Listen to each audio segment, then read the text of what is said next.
Hello बच्चों, कैसे हैं आप लोग। मैं प्रमोद कुमार आज आपके लिए जो वीडियो बना रहा हूँ वो turgor pressure, valve pressure and diffusion pressure deficit से रिलेटेड है। तो देखते हैं सबसे पहले हम टर्गर प्रेशर को। टर्गर प्रेशर शॉर्ट में इसको टीपी लिखेंगे। तो एक के फार्मूला के रूप में याद रखेंगे TP proportional to rate of endosmosis. Rate of endosmosis इसको जरूर ध्यान रखोगे, ये टर्गर प्रेशर को कंप्लीट करेगा। जैसे देखो एक बीकर ले लेते हैं। यहाँ बीकर में हमने एक प्लांट सेल को रखा है। देखो इस तरह से प्लांट सेल को बना दिया। ये प्लांट सेल का सेल वॉल है। सेल वॉल के बारे में आप जानते हो कि परमिएबल मेम्ब्रेन है, ये सेल मेम्ब्रेन है।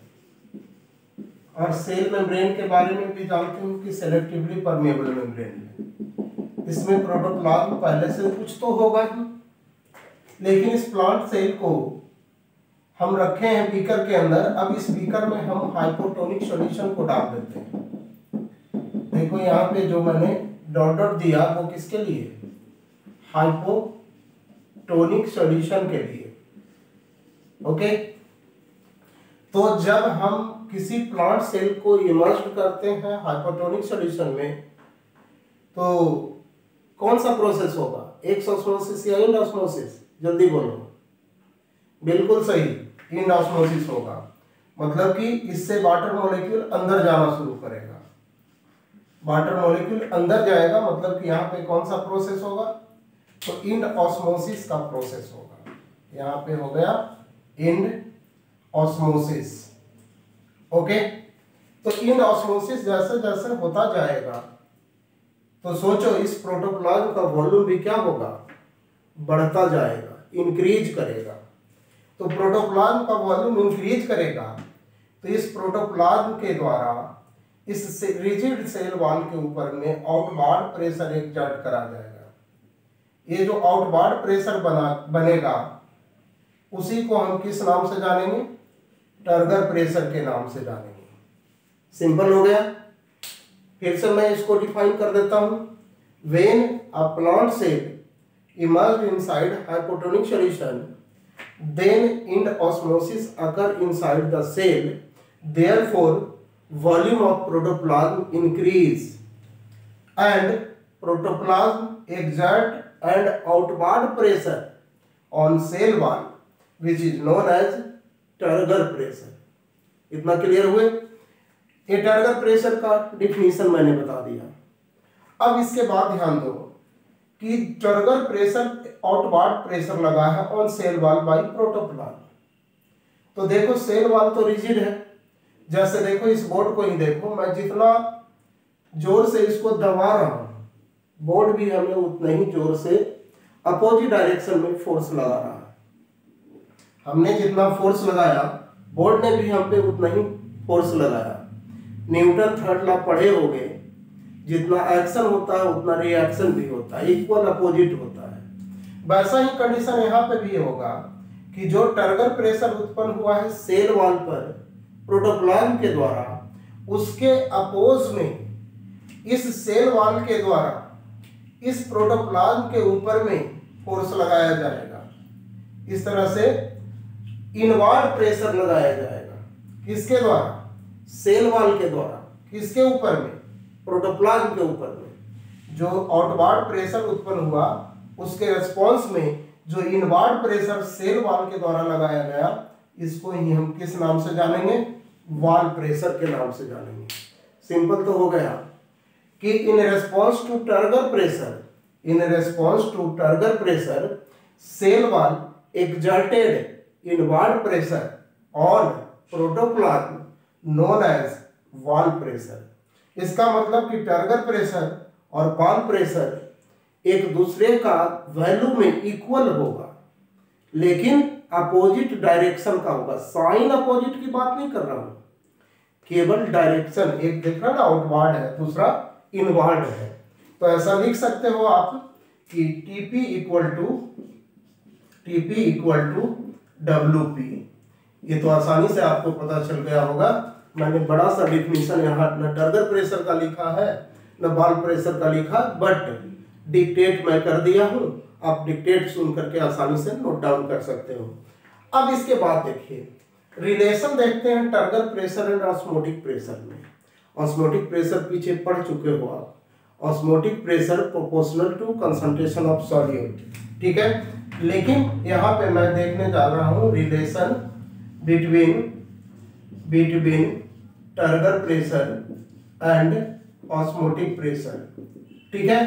तो इन दोनों के बीच रिलेशन क्या होगा?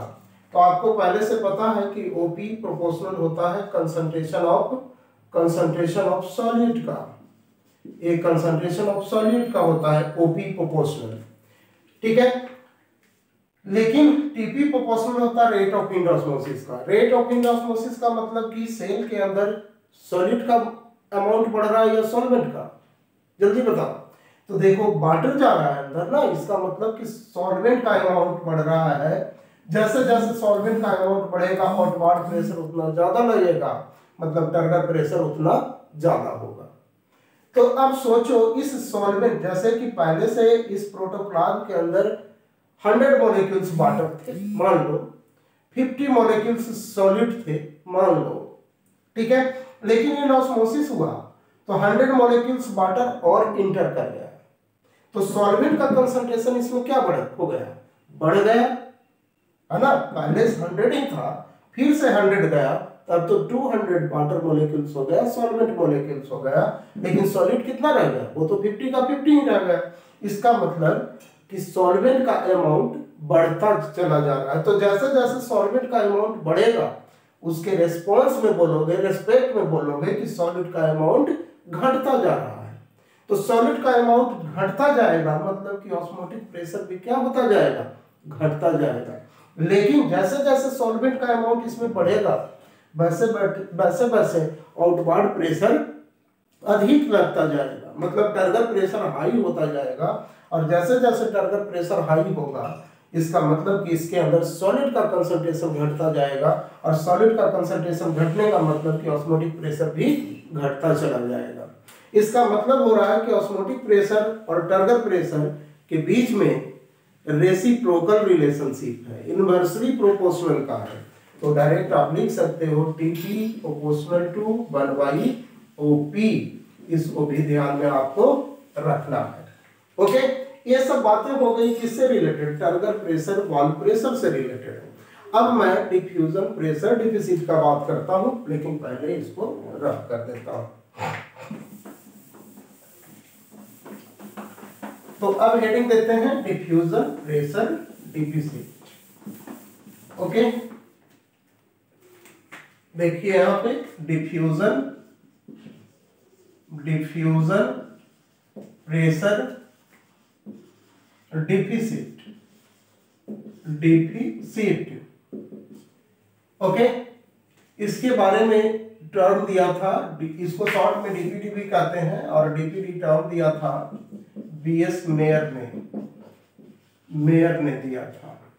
इसको सक्शन प्रेशर भी बोला जाता है, सक्शन प्रेशर भी बोलोगे, शॉर्ट में एसपी बोलोगे। और एसपी टर्म दिया है रीनर ने दिया है। ये ध्यान में रखोगे, साइंटिस्ट से रिलेटेड, हालांकि एनसीईआरटी में ये सब बातें नहीं दिया हुआ है। अब देखो इस डिफ्यूजन प्रेशर डिफिसिट में 3 टर्म लिखा हुआ है, ध्यान दो। पहला क्या लिखा हुआ है? डिफ्यूजन। दूसरा क्या लिखा हुआ है? Diffusion pressure. और तीसरा कौन सा हो गया? Diffusion pressure deficit. तीनों हो गया ना, ठीक है। तो पहले तो डिफ्यूजन को सुन लो, ये पीछे बताया हुआ सिंपल डिफ्यूजन, फैसिलिटेटेड डिफ्यूजन बताया मैंने आपको। तो डिफ्यूजन में क्या बताया गया होगा कि मूवमेंट ऑफ आयंस या molecules from the higher concentration region to lower concentration region, इतना सबको पता है, ठीक है। इसी तरह से दूसरा है डिफ्यूजन प्रेशर। तो डिफ्यूजन प्रेशर किसको कहेंगे? देखो यहाँ पे डिफ्यूजन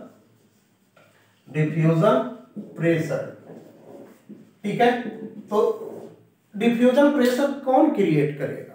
जैसे सिंपल सोचो कि परफ्यूम का एक बोतल है मेरे पास, उसको ओपन कर दिया तो परफ्यूम के मोलेक्यूल्स इस इन्वायरमेंट में निकलना शुरू हो गया, और इन्वायरमेंट में परफ्यूम के मोलेक्यूल्स तो है नहीं, यहाँ तो दूसरे दूसरे गैसेज है। तो परफ्यूम के मोलेक्यूल्स ने जो मूवमेंट के दौरान प्रेशर लगाया मीडियम के ऊपर में, मीडियम के रूप में कौन हो गया, इन्वायरमेंट। तो a pressure exerted by diffusing particle on medium, this is known as diffusion pressure, है ना। a pressure exerted by diffusing particle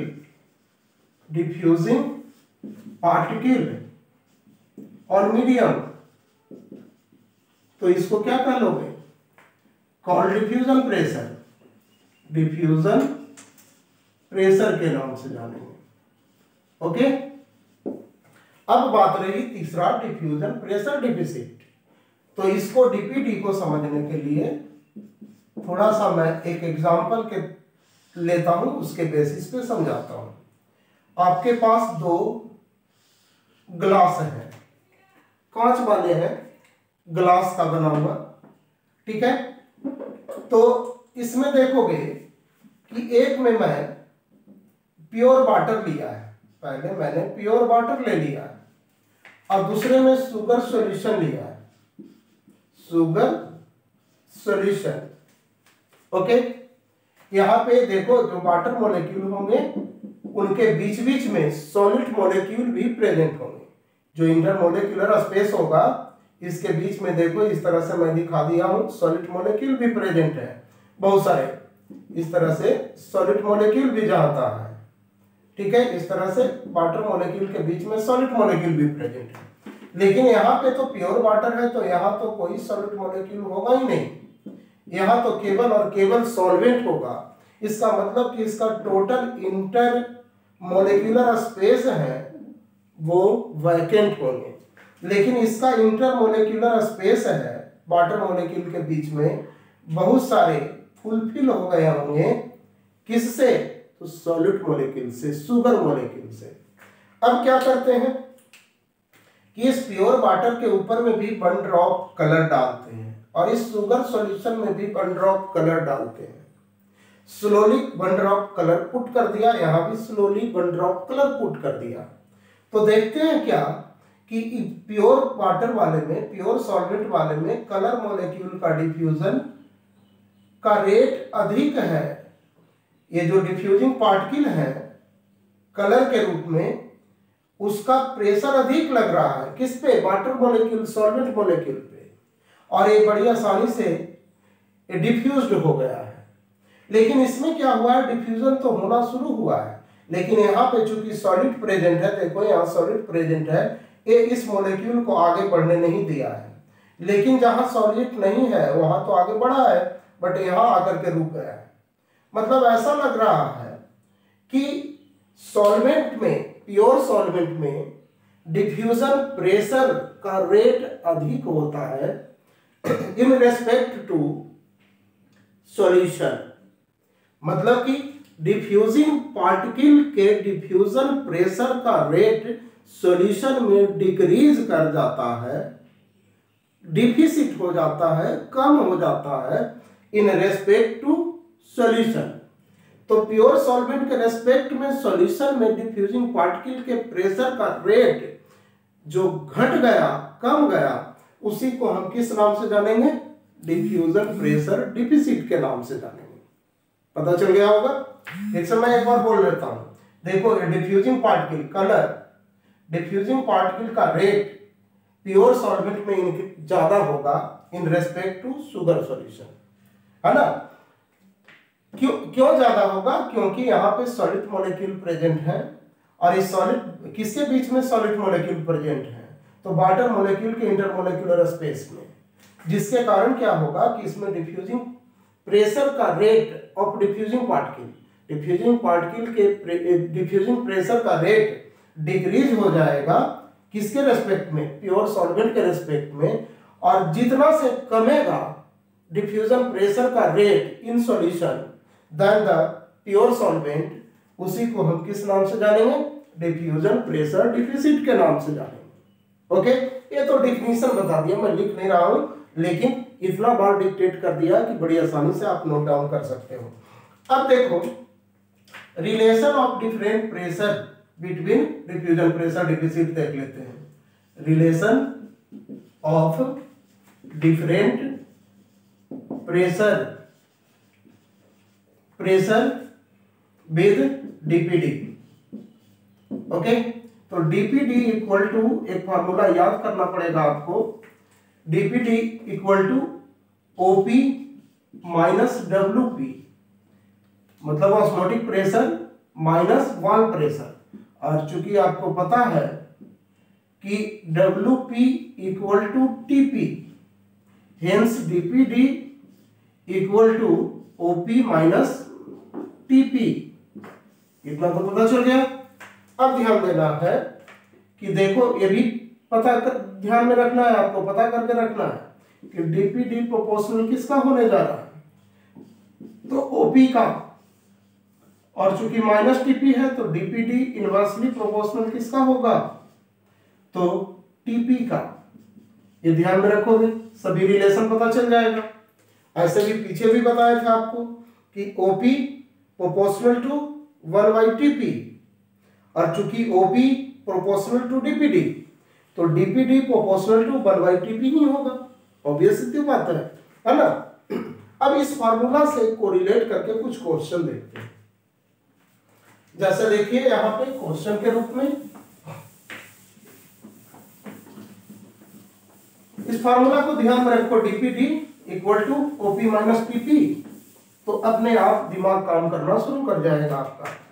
जैसे देखो, ये क्वेश्चन के रूप में दे देते हैं, फॉर फुल्ली टर्जिड सेल, तो इसका डीपीडी वैल्यू क्या होगा? तो डीपीडी इक्वल टू 0 होगा। क्यों होगा? क्योंकि फुल्ली टर्जिड सेल में देखोगे तो ओपी फुल्ली टर्जिड सेल में देखोगे, इसका मतलब अब इसमें इंडोस्मोसिस नहीं होगा, जितना सॉल्वेंट जाना था वो चला गया, मतलब कि सॉल्वेंट का अमाउंट मैक्सिमम हो चुका है, तभी फुल्ली टर्जिड सेल बोल रहे हैं। तो इसमें ओपी फुल्ली टर्जिड सेल के लिए देखोगे तो ओपी का वैल्यू और टीपी का वैल्यू इक्वल हो जाता है। ठीक है, क्योंकि जैसे जैसे इंडोस्मोसिस होता गया है इसका टीपी का वैल्यू बढ़ता गया है, उसी के अनुपात में ओपी वैल्यू डिक्रीज होता गया है। ठीक है, इसलिए फाइनल ओपी वैल्यू और टीपी वैल्यू इक्वल हो जाएगा फुल्ली टर्जिड सेल के लिए, इसलिए डीपीडी इक्वल टू लिखोगे ओपी माइनस टीपी, है ना। एक वैल्यू मान लेते हैं, ओपी 10 ATM है और टीपी भी 10 ATM है, तो 10 माइनस 10 करोगे तो 0 ही तो आएगा। ठीक है, तो दूसरा ऑप्शन इसमें ए भी बन सकता है, ओपी इक्वल टू टीपी के रूप में, मतलब ए भी ऑप्शन सही होगा और ए भी ऑप्शन सही होगा फुल्ली टर्जिड सेल के लिए। ओके, अब दूसरा क्वेश्चन में चलते हैं, फॉर फ्लैसिड सेल। तो फ्लैसिड सेल में आपको पता ही है, जितना वाटर जाएगा सेल के अंदर उतना ही वाटर बाहर भी निकल आएगा, मतलब उसका वॉल्यूम ऑलवेज कांस्टेंट बना रहेगा। तो वैसे कंडीशन में इसका जो टीपी वैल्यू होगा वो 0 हो जाता है। फुल्ली टर्जिड सेल के लिए टीपी वैल्यू क्या हो जाएगा? 0 हो जाएगा। इसलिए डीपीडी इक्वल टू क्या करोगे?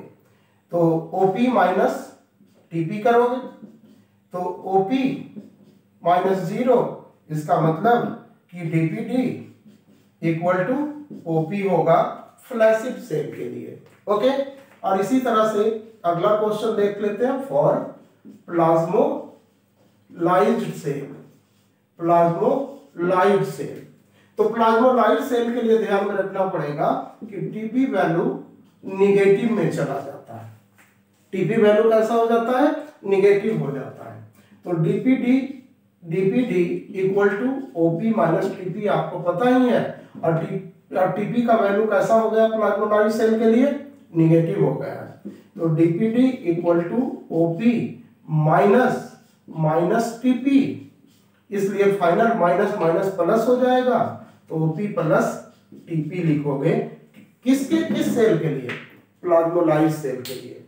ये 3 तरह के सेल के लिए मैंने डीपीडी वैल्यू को यहाँ पे मेंशन करा है। कुछ क्वेश्चन और देखते हैं इसको रब करने के बाद। नेक्स्ट में चलोगे तो एक बीकर लेते हैं, जैसे वाटर पोटेंशियल में आपको बीकर लेकर के बता रहे थे उसी तरह से यहाँ भी देखते हैं। एक बीकर लिया, बीकर में हमने सेलेक्टिवली परमेएबल मेम्ब्रेन को लगा दिया। अब ये सॉल्यूशन ए है, सॉल्यूशन बी है, इसका डीपीडी वैल्यू मान लो कि 10 एटीएम है और इसका डीपीडी वैल्यू मान लो कि 6 एटीएम है। तो किधर से किधर वाटर का मूवमेंट होगा? ए से बी या बी से ए की ओर। तो सोचिए कि डीपीडी वैल्यू ज्यादा है, इसका मतलब उसका ओपी वैल्यू क्या होगा? ज्यादा ही होगा। और ओपी वैल्यू ज्यादा होगा इसका मतलब कि इसका सॉलिड का कंसंट्रेशन अधिक होगा इस बी सॉल्यूशन के रेस्पेक्ट में। तो यहाँ पे सॉलिड का कंसंट्रेशन ज्यादा है, इसका मतलब एक ऐसा सॉल्यूशन है हाइपरटोनिक सॉल्यूशन है। इसमें सॉलिड का कंसंट्रेशन कम है, हाइपोटोनिक सॉल्यूशन है। सॉलिड का कंसंट्रेशन कम होने का मतलब इसमें सॉल्वेंट का अमाउंट ज्यादा होगा, तो ज्यादा होगा तो हाइपोटोनिक सॉल्यूशन होगा। तो हाइपोटोनिक सॉल्यूशन से हाइपोटोनिक सॉल्यूशन की ओर ही तो मूवमेंट होती है सॉल्वेंट का ऑस्मोसिस के ड्यूरिंग। इसका मतलब कि लो डीपीडी से हाई डीपीडी की ओर ऑलवेज एसपीएम के थ्रू वाटर का मूवमेंट होगा, मतलब इधर से इधर होगा। मतलब ऐसा लिख सकते हो कि water move from low DPD to high DPD region, high DPD region. इतना तो पता चला होगा। अब इसी तरह से दूसरा क्वेश्चन देते हैं आपको। तो इस तरह से देखो एसपीएम लगा दिया यहाँ पे, ए एंड बी सॉल्यूशन हो गया। इधर ओपी वैल्यू मान लो कि 10 एटीएम है और टीपी वैल्यू 2 एटीएम है। ओपी वैल्यू यहाँ पे 8 एटीएम है और टीपी वैल्यू मान लेते हैं कि 4 एटीएम है, या 2 ही रहने देते हैं, 4 छोड़ दो, 2 एटीएम है। तो किधर से किधर मूव करेगा? तो डीपीडी वैल्यू निकाल लेना है आपको। डीपीडी इक्वल टू पता ही है ओपी माइनस टीपी। तो इसका डीपीडी वैल्यू कितना हो जाएगा? 8 एटीएम और इसका वैल्यू कितना हो जाएगा? 8 माइनस 2 6 एटीएम। DPD 6 ATM. तो किधर से किधर जाएगा? तो अभी तो बताया था कि water move from low DPD to high DPD. तो low DPD to high DPD, इसमें भी B2A ही मूव करेगा जैसा कि इसमें B2A मूव कर रहा था। सिंपल तो बात है। कभी कभी क्वेश्चन दे देगा आपको कि एक बीकर ले लेगा, इसमें एक बीकर में सिलेक्टिवली परमेएबल मेम्ब्रेन को अरेंज कर देगा 2 प्लेस पे और 3 टाइप के सॉल्यूशन को मेंशन करेगा A, B, C के रूप में। यहाँ पे ओपी वैल्यू दे देगा 8 एटीएम, टीपी वैल्यू दे देगा 6 एटीएम, ओके। ओपी वैल्यू दे देगा 14 एटीएम, टीपी वैल्यू दे देगा 2 एटीएम, ओपी वैल्यू दे देगा 10 एटीएम, टीपी वैल्यू दे देगा 5 एटीएम कर देता हूँ, ठीक है। तो वैसे ही डीपीडी वैल्यू निकाल लेना है आपको। तो डीपीडी वैल्यू इसका कितना आएगा? डायरेक्ट लिख देता हूँ। डीपीडी वैल्यू इसका 8 माइनस 6 आएगा, मतलब कि 2 आ जाएगा, 2 एटीएम डीपीडी वैल्यू हो गया। इसका डीपीडी वैल्यू कितना हो जाएगा? 14 माइनस 2 12 एटीएम होगा। ओपी माइनस टीपी इसका कितना हो जाएगा? तो 10 माइनस 5 एटीएम हो जाएगा। तो अब इसमें पूछेगा कि पहले किससे किस में जाएगा। तो ये तो तय बात है कि इसका डीपीडी वैल्यू 12 एटीएम है, इधर 5 है, इधर 2 है, तो ए से बी में जाएगा, सी से बी में जाएगा। इतना तो तय हो गया है ना। यहाँ लिख देता हूं कि ए से बी में जाएगा और सी से भी बी में जाएगा। वाटर का मूवमेंट होएगा थ्रू एसपीएम, लेकिन पहले किससे?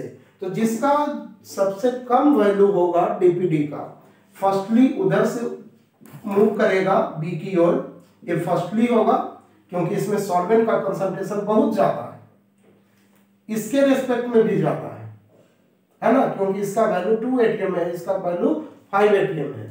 तो इसमें सॉल्वेंट का कंसंट्रेशन बहुत ज्यादा है, इसमें सॉल्वेंट का कंसंट्रेशन इसके रेस्पेक्ट में थोड़ा कम है, और इसमें तो बहुत ही कम है सॉल्वेंट का कंसंट्रेशन। तो बी में तो मूव करेगा इधर से इधर भी, इधर से इधर भी, लेकिन पहले किससे, जिसमें सबसे ज्यादा सॉल्वेंट होगा उधर से हाई कंसंट्रेटेड सॉल्यूशन की ओर मूव करेगा, मतलब कि A to B firstly move करेगा और C to B secondly move करेगा। इस तरह से भी क्वेश्चन आपको दे सकता है। नेक्स्ट क्वेश्चन में देखिएगा, सेल को अरेंज करके देगा, क्योंकि प्लांट सेल में जानते हैं आपकी ग्रुप में प्रेजेंट होता है। जैसे यहाँ 2-3 प्लांट सेल को मैं बना देता हूँ और इसको ग्रुप में अरेंज दिखा देता हूँ, जैसे वाटर पोटेंशियल के समय बता रहे थे उसी तरह का कंडीशन यहाँ भी बता देता हूँ। जैसे देखो 4 सेल ले लिया, A, B, C और D, इसका OP वैल्यू 10 ATM, ठीक है, इसका TP वैल्यू 2 ATM और इसका OP वैल्यू 14 ATM और इसका TP value 6 ATM, OP value 8 ATM, TP value 2 ATM और इसका OP वैल्यू कर देते हैं 12 ATM, TP वैल्यू 3 ATM। तो वैसे ही सबका आपको DPD वैल्यू निकाल लेना पड़ेगा। तो इसका DPD वैल्यू कितना हो गया, 10 - 2 8, यहाँ 14 - 6 8, 12 - 3 9 और इधर हो गया 8 - 2 6 ATM। एक ब्लू कलर से लिखा है जो DPD वैल्यू के लिए। तो आपको पता ही है कि lower DPD to high DPD जाएगा। तो ये तो तय है कि 6 से मतलब D से C की ओर मूव करेगा और B से भी C की ओर मूव करेगा, क्योंकि लो DPD टू हाई DPD, और इसके साथ साथ D से A की ओर भी मूव करेगा, क्योंकि इसका 8 ATM है, इसका 6 ATM है। इसी तरह से D से B की ओर भी मूव करेगा, क्योंकि इसका 6 ATM है DPD और इसका 8 ATM है DPD, ठीक है। लेकिन इन दोनों का तो 8 ATM हो गया है, इसका मतलब कि A इक्विलिब्रियम में रहेगा। मतलब इसका ऑप्शन जो बनेगा A, B, C, D के रूप में लिखोगे तो देखो इस D से तो तीनों में जा रहा है, D से इधर भी जा रहा है, इधर भी जा रहा है, इधर भी जा रहा है, ठीक है। और A और B में तो इक्विलिब्रियम बना हुआ है, इस तरह से इक्विलिब्रियम बना हुआ है। इसी तरह से B से C की ओर जा रहा है, ठीक है। तो यही तो ऑप्शन बन जाएगा इसका, यही ऑप्शन सही बनेगा। तो इस तरह का भी क्वेश्चन आपको पुट करेगा। इतना तक तो क्लियर हो गए होंगे मेरे ख्याल से।